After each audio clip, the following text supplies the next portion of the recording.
Welcome to Need a Little Chat. Welcome back to Need a Little Chat.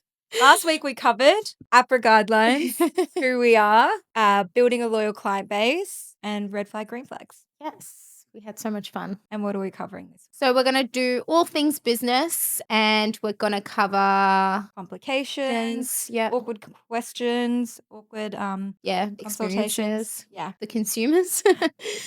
Okay, so let's talk all things business. Candy founded Candy Cosmetics in 2025 when the industry was already heavily saturated. Tell us, Candy, how you stood out from the rest of every other cosmetic nurse in Melbourne, Australia. So I started very late in the game with my own business, but I think that I was able to build my experience and my clientele well because I didn't rush into it and open up the business on no experience and no clientele. So I think that's something that I can say worked well for me because I did start 6 years ago in this industry. I think I also found that being true to yourself and making sure that you're constantly working to improve and educate yourself in the industry is very, very important. My patients that come to me know that I've got their well-being in hand and know that I will achieve the results that they want. So I think that's a big thing. I think Candy's also very humble. Call a spade a spade. Candy does amazing lips. And there's a lot of not so good lips out there. And that's because nurses aren't well trained.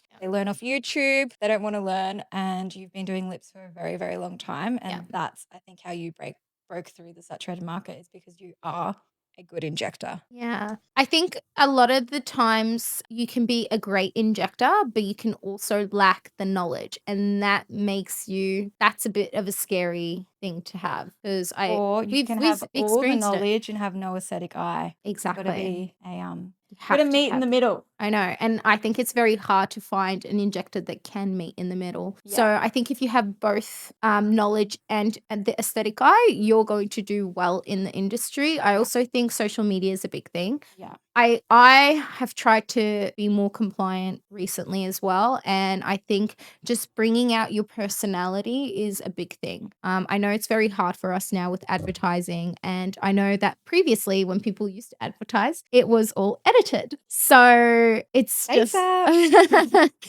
I think so a lot of people built their clientele on false photos and before and afters, and now that's not, people don't have the ability to do that, so they need to know that they can trust you. And I think that's where I've sort of leaned into going is with just building the trust with patients. How about you? You've had your business since you started. Yeah. Since I started, I worked for a nurse in Melbourne and then a doctor in Melbourne while opening up a business in my hometown, which is about 3 hours from Melbourne. And the reason I did this was pretty much because there was no competition. There's no cosmetic nurse located in my hometown. There was some doctors that sort of flew in and flew out, and having no competition was how I started my business. Very lucky. I know, it's so lucky. So inflated now in Melbourne. And then while in Melbourne, I was training, going to conferences, keeping up with the new trends and education, updated education, and bringing that back to my hometown. And that's how I've now built a very strong, loyal client base because there is there is injectors in small towns and regional cities that they don't have to do any work.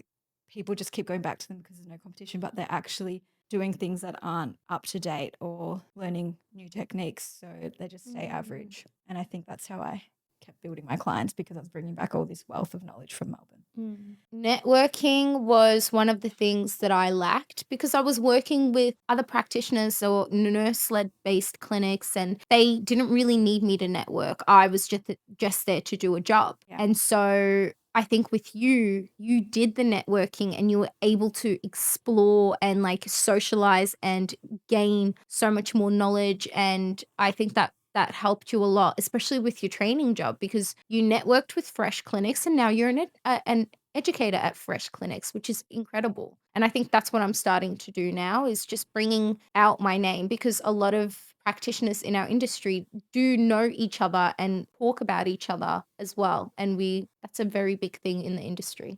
Okay, so ways to break through a saturated market is having good technique, having experience, And also, just if you don't know the answer, say no. I Mm. get so many patients come in saying, "My injector said this," and it's actually laughable. So recently, I had someone tell me that the anti-wrinkle that the injector first used on them didn't work because they need the male anti-wrinkle.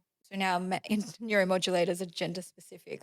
And I actually laughed and I said, "So Panadol, is there a female and male Panadol? Like, what's your injector getting at?" And then the patient in the chair was like, "Oh yeah, that like makes no sense at all." Charged her an arm and a leg for the male neuromodulator. So well done to that nurse for being unethical and ripping off your patients, but you just sound stupid. If you don't know the answer, say no. If you and something not working isn't on you, it's on the product. Mm. Yes, maybe you didn't put the correct dose in, but that's why we do follow-up appointments, and that's why we get them back in to then know later, next time I treat you, I'll put more in. Like, it's the product. You didn't create the product. There's nothing to be embarrassed about if it Yeah. didn't go right. Yeah. That's actually a good point because I think a lot of new nurses, when they do get a booking, they don't know how to follow up with that patient or bring them back. Like retaining your patient is half the job of cosmetics. So you should be learning those skills to know how to retain that patient. And then that patient will go and spread your name and bring all her friends and Mm. family. I think that's how I developed recently is all my patients that I've gained new have gone and brought in their family members and their friends. Yeah. And you need to make sure that you're having that patient satisfaction as like the forefront of your mind. That's it. Don't talk shit.